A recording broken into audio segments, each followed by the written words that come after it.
नमस्कार, मी अक्षय. एडियन बातमीपत्रात तुम्हा सर्वांचं मनपूर्वक स्वागत करतो.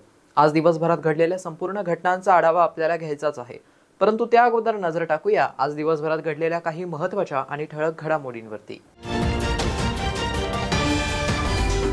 जिल्ह्यात डायरिया आजाराचे प्रमाण रोखण्यासाठी स्टॉप डायरिया अभियान राबवणार. सर्व ग्रामपंचायतीने आपला परिसर स्वच्छ ठेवण्याचं मुख्य कार्यकारी अधिकारी विकास मीना यांचं आवाहन. शहरात पोलिसांचा धाक राहिला नाहीये. शस्त्राचा धाक दाखवून हप्ता मागणाऱ्या गावगुंडांवर न्यायालयाच्या आदेशानुसार गुन्हा दाखल. आता बघूया सविस्तर बातम्या. जिल्ह्यात डायरिया आजाराचे प्रमाण वाढू नये याबाबत मोठ्या प्रमाणात जनजागृती होण्यासाठी 1 जुलै ते 31 ऑगस्ट 2024 या कालावधीत अतिसार थांबवा स्टॉप डायरिया अभियान राबवण्यात येणार आहे. यासाठी जिल्ह्यातील सर्व ग्रामपंचायतीने पुढाकार घेऊन आपला परिसर स्वच्छ ठेवण्याचं आवाहन जिल्हा परिषदेचे मुख्य कार्यकारी अधिकारी तथा प्रशासक विकास मीना यांनी केलंय. केंद्र शासनाने दिलेल्या सूचनेनुसार 1 जुलैपासून पुढील 2 महिने स्टॉप डायरिया अतिसार थांबवा अभियान राबवण्यात येणार आहे. जिल्ह्यातील शाळा, अंगणवाडी, प्राथमिक आरोग्य केंद्र व सार्वजनिक शौचालयामध्ये उपलब्ध होणाऱ्या पाण्याची तपासणी FTK द्वारे करण्यात येणार आहे. यामुळे दूषित आढळलेले पाणी नमुने पुढील तपासणीसाठी प्रयोगशाळेत पाठवण्यात येणार आहे. तालुका स्तरावर या अभियानाची मोठ्या प्रमाणात जनजागृती करण्यात येऊन ग्रामपंचायत व इतर शासकीय यंत्रणा सर्व विभाग या अभियानात सहभाग होऊन आठवडानिहाय नियोजन करणार आहेत. गाव पातळीवर पाणी समितीची स्थापना. बळकटीकरण समितीद्वारे गाव पातळीवर पाण्याचा स्त्रोत स्वच्छता भारत मिशन अंतर्गत ODF+ करणे. गाव पातळीवर कार्यात्मक नळ जोडणी करणे. छतावरील पाणी संकलन, हातपंप दुरुस्ती याबाबत प्रत्यक्ष गाव पातळीवर प्रभात फेऱ्या करून जनजागृती याद्वारे करण्यात येणार आहे. ग्रामीण पुरवठ्याचे कार्यकारी अभियंता अजित वाघमारे यांनी अशी माहिती दिली आहे. वारकऱ्यांच्या उत्साहात भर टाकणारी एकनाथ महाराजांची पालखी शुक्रवारी सायंकाळी पैठण येथून पंढरपूरकडे मार्गस्थ झाली आहे. या पालखी सोहळ्याला दरवर्षीप्रमाणे हजारो वारकरी सहभागी झाले होते. शुक्रवारी एकनाथ महाराजांची पालखी पंढरपूरच्या दिशेने प्रस्थान करण्यात आली. वारकऱ्यांच्या उत्साहात भर टाकत एकनाथ महाराजांची पालखी शुक्रवारी सायंकाळी 6 वाजता पैठण येथून पंढरपूरकडे मार्गस्थ झाली आहे. या पालखी सोहळ्याला दरवर्षी हजारो वारकरी हजेरी लावतात. हे यात्रेचं महत्त्वाचं आकर्षण आहे.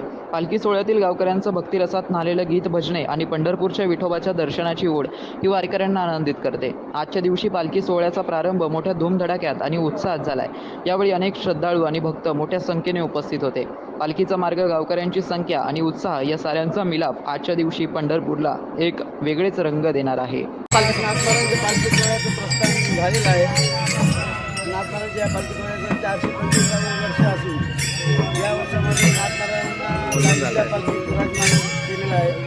गावातील मंदिरात पालखी समाधी मंदिराकडे जात आहे. समाधी मंदिरात काही वेळ थांबून पालखी प्रस्थान होत्यावर या प्रस्थान होत्यावर अस्तमानी पहिला मुक्काम कनकवाडीकडे प्रस्थान होते. या प्रवासात 19 दिवसाचा प्रवास आहे. 4 रिंगण आहे. एक पंढरपूरमध्ये होईल. पंढरपूरमध्ये एकादशीला नगर प्रदक्षिणा, चतुर्दशीला भामदास महाराजांची पुण्यतिथी व पौर्णिमेला काला हा नाथनारायणच्या काला गोपाळपूरला होते. तो नाथनारायणच्या काला पांडुरंगाच्या मंदिरात होतो. हा विशिष्ट मान या सोहळ्याला आहे. काला करून परतीचा प्रवास सुरू. यावर्षी पाऊस झालेला आहे. त्यामुळे वारकरी म्हणजे हा शेतकरी वर्ग जवळजवळ, त्याच्यामुळे त्यांच्या चेहऱ्यावर आनंद आहे. आणि पांडुरंगाकडे साकडं आहे की आता ओतप्रत पाऊस पडू दे आणि जलाम सुफलाम होऊ दे. प्रियदर्शनी उद्यानामध्ये तयार होत असलेल्या बाळासाहेब ठाकरे स्मारक उद्यानाच्या रखडलेल्या कामाला शिंदे सेना जबाबदार असल्याचा आरोप शिवसेना नेते माजी खासदार चंद्रकांत खैरे यांनी लगावला आहे. प्रियदर्शनी उद्यानामध्ये बाळासाहेब ठाकरे यांचं उद्यान स्थळाची शिवसेना नेते चंद्रकांत खैरे यांनी पाहणी केली. बाळासाहेब ठाकरे यांच्या प्रियदर्शनी उद्यानासाठी सरकार दुर्लक्ष करत आहे. खरी शिवसेना आमची आहे असं शिंदे गट म्हणतो, मात्र खरी शिवसेना उद्धव ठाकरे यांची आहे. हे काम रखडलं याला सरकार जबाबदार आहे, मात्र आम्ही याचा पाठपुरावा करतोय. पुतळ्याचं मॉडेल 6 महिन्यांमध्ये तयार होणार आहे. उद्धव ठाकरे 7 तारखेला या ठिकाणी येण्याची शक्यता आहे. मुंबईच्या स्मारकाच्या मार्गे पुढे या स्मारकाची देखील तारीख नक्की होण्याची शक्यता खैरे यांनी वर्तवली आहे. एकनाथ शिंदे हे 2-3 महिन्यांचे मुख्यमंत्री आहेत, त्यानंतर उद्धव ठाकरे मुख्यमंत्री होतील असं भाकीत देखील त्यावेळी व्यक्त केलं आहे. काम रखडलं नाही आहे, हळूहळू काम चालू आहे आणि त्याला हे सरकार सुद्धा जिम्मेदार आहे. ते म्हणतात ना, आम्ही आम्ही कट्टर शिवसैनिक आहोत ते त्यांच्या त्या कारणामुळेच त्या ठिकाणी हळूहळू करतात. पण तरी वेळोवेळी आम्ही त्या ठिकाणी येतोय, विरोधी पक्ष नेता येतात, कधी आमचे सुभाष देसाई साहेब येतात, कोणी आलं की ते जातात. आणि माननीय उद्धवजी सुद्धा येत्या 1-2 वेळा येऊन गेले. त्यांच्या सूचना काही आहे. आता पुतळ्याचं त्या ठिकाणी मॉडेल फायनल करायचं ते 6 महिन्यात होणार आहे. ते झालं की मला असं वाटतं की माननीय उद्धवजीसुद्धा 7 तारखेला इथे येऊ शकतात. ते आले तर ही तारीख नक्की होणार. मुंबईची तारीख जी आहे स्मारकाची ती 23 जानेवारी ही नक्की झालेली आहे 2025. तर कदाचित त्याच्या मागे 2-4 दिवस मागे पुढे ही सुद्धा तारीख त्याच वेळेस फायनल होईल असं आम्हाला वाटतं. मी स्वतः माननीय उद्धव साहेबांशी जाऊन भेटणार आहे आणि त्यांना हे सगळं सांगणार आहे आजचा रिपोर्ट.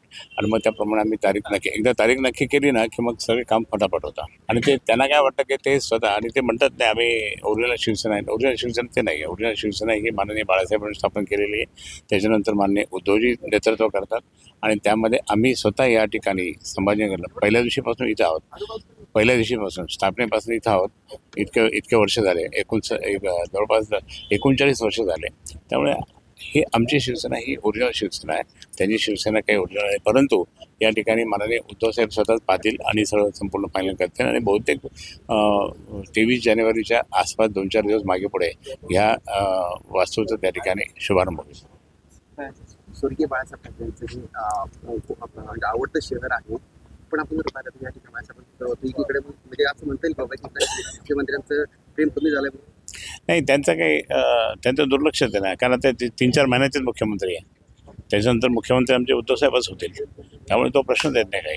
तुम्हाला सांगतो की अप्रतिम असं या ठिकाणी डिझाईन केलेलं आहे आणि प्रत्येक कामाला थोडा उशीर लागतच असतो.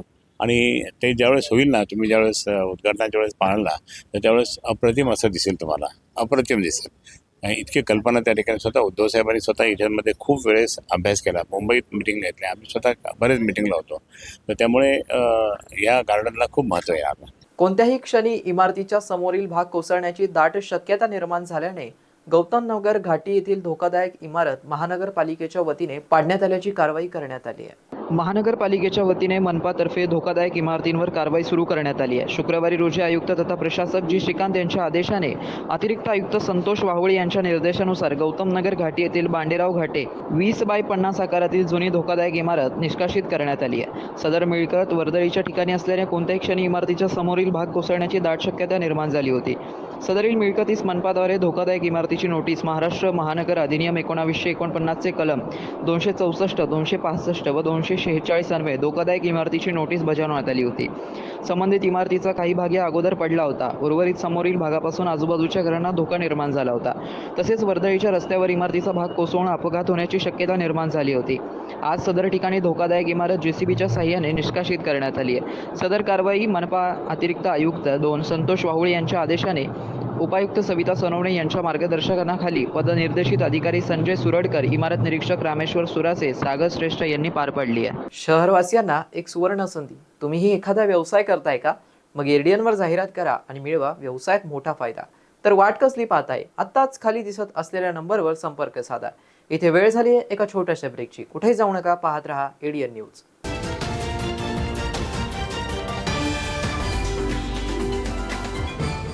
विवेकानंद शिक्षण संस्था संचलित विवेकानंद कला सरदार दलित सिंग वाणिज्य व विज्ञान महाविद्यालय समर्थनगर, छत्रपती संभाजीनगर, शासन मान्य अनुदानित महाविद्यालय. शैक्षणिक वर्ष 2024-2025 NEP राष्ट्रीय शैक्षणिक धोरणानुसार प्रवेश प्रक्रिया व नोंदणी चालू आहे. Junior college science, arts, commerce, MCVC, senior college courses, graduation courses, BSc general, microbiology, biotechnology, BCS, BBA, BA, BCom, post graduation courses, MMS, MSc, master of computer application, MA, diploma courses, DBM, DC. आजच आपला प्रवेश निश्चित करा. महाविद्यालयाची वैशिष्ट्ये: college campus सुविधा, स्वतंत्र placement विभाग, क्रीडा विभाग, संगीत विभाग, नाटक विभाग, संगणक प्रयोगशाळा, NSS विभाग, NCC विभाग, लायब्ररी, मोफत पार्किंग सुविधा, सांस्कृतिक उपक्रम. प्रवेशासाठी संपर्क 9604708660, 9405769999, 7972926673. मस्त मास्क पहना रे तूने। Thank you sir. वो जान बचाने के लिए पहनना पड़ता है ना सर। रेडीमेड है या टेलर मेड है? ऑनलाइन ऑर्डर किया है सर। एक और है क्या? है ना सर। देना। बहुत मस्त लगेगा आपको। ये ना सर। ये ना भाई, जान बचाने के लिए बाइक चलाते वक्त सिर्फ खोपड़े पे मास्क पहनेगा तो खोपड़े को कौन बचाएगा?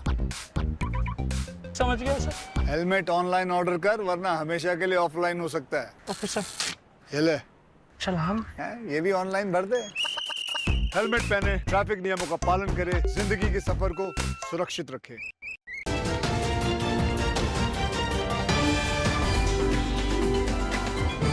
ब्रेकनंतर पुन्हा एकदा स्वागत. आपण बघत आहात एडियन बातमीपत्र.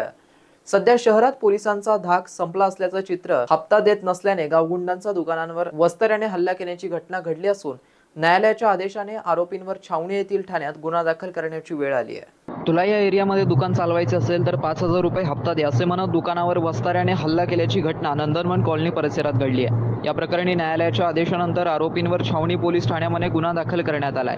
अनुराग भालेराव राहणार जयभीम नगर भावसिंगपुरा, सोहम इंगळे व आदित्य खरात अशी आरोपींची नावं आहेत. शेख सफीर शेख हबीब राहणार गोल्डन सिटी जुना भावसिंगपुरा यांनी फिर्याद दिली आहे. फिर्यादीनुसार फिर्यादींनी नंदनवन कॉलनी डायमंड सलून हे दुकान आहे. 10 सप्टेंबर 2024 रोजी रात्री 11च्या सुमारास रितेश कांबळे त्यांच्या दुकानात आला. त्याच्या पाठीमागे अनुराग भालेराव, सोहम इंगळे व आदित्य खरादही लाकडी दांडे घेऊन आले. त्यांनी रितेश कांबळे याला लाकडी दांडा व लाथाबुक्क्यांनी मारहाण सुरू केली. त्यावेळी दुकानातील कारागीर अब्दुल्ला सलमान याने रितेशला वाचवण्यासाठी धाव घेतली व आरोपींना तुमचा वाद दुकानाच्या बाहेर करा असे म्हणत बाहेर जाण्यास सांगितले.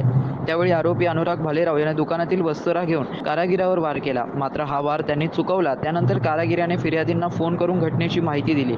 फिर्यादी दुकानात पोहोचले असता आरोपी अनुराग भालेराव यांनी हातातील वस्त्राने फिर्यादीच्या गळ्यावरती वार केला. मात्र फिर्यादींनी तो चुकवला. तुला इथे धंदा करायचा असेल तर महिन्याला 5,000 रुपये खंडणी द्यावी लागेल, हप्ता दिला नाही तर जिवंत मारून टाकू अशी धमकी आरोपींना दिली. या प्रकरणी प्रथम वर्ग न्यायदंडाधिकारी न्यायालयाच्या आदेशाने आरोपींवर छावणी पोलीस ठाण्यामध्ये गुन्हा दाखल करण्यात आलाय. शेत जमीन नावावर करून द्या असे म्हणत बापाला मारहाण केल्याची घटना रहाळपट्टी तांडा जटवाळा रोड येथे घडली आहे. या प्रकरणी हर्सुल पोलीस ठाण्यामध्ये गुन्हा दाखल करण्यात आलाय. जयसिंग कल्याण राठोड वय 30 राहणार रहाळपट्टी तांडा जटवाळा रोड असं आरोपीचं नाव आहे. या प्रकरणी चंद्रकलाबाई कल्याण राठोड वय 55 राहणार रहाळपट्टी तांडा यांनी फिर्याद दिली आहे. फिर्यादीनुसार 26 जून रोजी रात्री 9 वाजेच्या सुमारास आरोपी जयसिंग कल्याण राठोड याने शेतजमीन नावावर करून द्या म्हणत कल्याण राठोड यांच्याशी वाद घातला. शिवीगाळ करून तुम्हा दोघांना आत्ताच मारून टाकतो असं म्हणत सेंटरिंगची बल्ली उचलून कल्याण राठोड यांच्या डोक्यात मारली. या प्रकरणी हर्सुल पोलीस ठाण्यामध्ये गुन्हा दाखल करण्यात आलाय. महानगरपालिकेचा लोकशाही दिन जुलै महिन्याच्या पहिल्या सोमवारी आयोजित करण्यात आला असून तक्रारदारांनी याची नोंद घेण्याचं आवाहन महानगरपालिका प्रशासनाकडून करण्यात आलंय. महानगरपालिका स्तरावरील लोकशाही दिन प्रत्येक महिन्याच्या पहिल्या सोमवारी राबवण्यात येतो. माहे जून 2024चा महानगरपालिका लोकशाही दिन सोमवार दिनांक 1 जुलै 2024 रोजी सकाळी 10 वाजता प्रशासकीय अधिकारी कक्ष मनपा मुख्य कार्यालय येथे आयुक्त यांच्या अध्यक्षतेखाली आयोजित करण्यात येणार आहे. महाराष्ट्र शासनाच्या सामान्य प्रशासन विभागाकडून दिलेल्या सुधारित परिपत्रकानुसार लोकशाही दिनाच्या 15 दिवस अगोदर दिनांक 14 जून 2024 पर्यंत विहित नमुन्यात आवश्यक कागदपत्रांसह अर्ज दिलेल्या नागरिकांनाच दिनांक 1 जुलै 2024 रोजी समक्ष अर्ज सादर करण्याची परवानगी राहील. याची नोंद घ्यावी. ज्यांनी यापूर्वीच महानगरपालिका लोकशाही दिनात तक्रार अर्ज दिलेले असतील परंतु त्याच प्रकरणात अद्याप कारवाई झाली नाही अशा प्रकरणात त्यांनी पुन्हा अर्ज देण्याची आवश्यकता नाहीये असे उपायुक्त 4 महानगरपालिका अंकुश पांढरे यांनी कळवलं आहे. आता बघूया काही बातम्या संक्षिप्त स्वरूपात. सालाबाद प्रमाणे आषाढी एकादशी निमित्त खुलताबाद ते पंढरपूर दिंडीने शुक्रवारी पंढरपूरकडे प्रस्थान केला. याआधी दिंडीमधील सहभागी वारकऱ्यांनी भद्रा मारुती मंदिरात भजन पूजन केलं. मंदिराबाहेर भद्रा मारुती संस्थानाचे अध्यक्ष मिठ्ठू पाटील बारगळ यांच्या हस्ते पूजन करण्यात आलं. ब्रह्मलीन परमपूज्य सहदेव महाराज यांनी सुरू केलेली दिंडी 37 वर्षांपासून सुरू आहे. हरिभक्त पारायण यादव काका महाराज आसेगावकर यांच्या मार्गदर्शनाखाली दिंडी चालक हरिभक्त पारायण गजानन महाराज बारगळ, हरिभक्त पारायण साहेबराव शेळके धामोरीकर, हरिभक्त पारायण बाळकृष्ण लोंढे महाराज यांच्या नेतृत्वात दिंडी पंढरपूरकडे रवाना झाली. चालक हरिभक्त पारायण गजानन महाराज बारगळ, हरिभक्त पारायण साहेबराव शेळके धामोरीकर, हरिभक्त पारायण बाळकृष्ण लोंढे महाराज यांच्या नेतृत्वात दिंडी पंढरपूरकडे निघाली आहे. सालाबाद प्रमाणे लहानी आळी येथे भागीनाथ मरकळ यांच्या निवासस्थानी पहिले भोजन करून दिंडी रवाना झाली आहे. यावेळी माजी सभापती गणेश आधाने, राष्ट्रवादी काँग्रेसचे युवा शहर अध्यक्ष गजानन फुलारे, ज्ञानेश्वर बारगळ, पांडुरंग काळे, योगेश बारगळ, शिवाजी काळे यांच्यासह वारकरी, महिला, पुरुष मोठ्या संख्येने उपस्थित होते. दिंडी मार्गावर जागोजाग सडा रांगोळी काढण्यात आली होती. ही दिंडी 17 जुलैला पंढरपूरकडे पोहोचणार आहे. एडियनसाठी तालुका प्रतिनिधी हुसेन पटेल, खुलताबाद.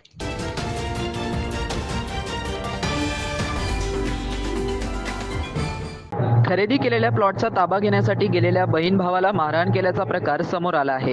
ही घटना 26 जून रोजी दुपारी 4 वाजायच्या सुमारास भानुदास नगर गल्ली नंबर 7 मध्ये घडली आहे. सोपान ब्रह्मा इंगळे, त्यांची पत्नी, मुलगा प्रदीप सोपान इंगळे, रवींद्र सोपान इंगळे, सून व त्यांची नात असं आरोपींचं नाव आहे. आशिष मोतीलाल मगरे 27 राहणार पैठण गेट यांनी दिलेल्या फिर्यादीनुसार त्यांची बहीण, तिची मैत्रीणसह फिर्यादी भानुदास नगर गल्ली नंबर 7 येथे खरेदी केलेला प्लॉट NA16A17चा ताबा घेऊन राहण्यासाठी गेले असता आरोपींनी संगनमत करून गैरकायद्याचा मानवी जमवून फिर्यादीसह बहिणीस अश्लील शिवीगाळ करून तिच्या मनात लज्जा वाटेल अशा प्रकारे स्पर्श केला व कुऱ्हाडीच्या दांड्याने फिर्यादी व त्याच्या बहिणीस मारहाण करून तुम्हाला जीवे मारून टाकू, तुमच्यावर खोटे गुन्हे दाखल करू अशा धमक्या दिल्या.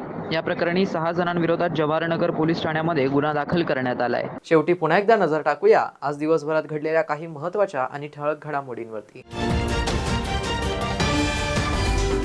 जिल्ह्यात डायरिया आजाराचे प्रमाण रोखण्यासाठी स्टॉप डायरिया अभियान राबवणार. सर्व ग्रामपंचायतीने आपला परिसर स्वच्छ ठेवण्याचं मुख्य कार्यकारी अधिकारी विकास मीना यांचं आवाहन. शहरात पोलिसांचा धाक राहिला नाहीये. शस्त्राचा धाक दाखवून हप्ता मागणाऱ्या गावगुंडांवर न्यायालयाच्या आदेशानुसार गुन्हा दाखल. आणि याबरोबरच हे बातमीपत्र इथेच संपलं. पुन्हा भेटूया पुढील बातमीपत्रात. तोपर्यंत पाहत रहा आपल्या हक्काचं बातमीपत्र एडीएन न्यूज.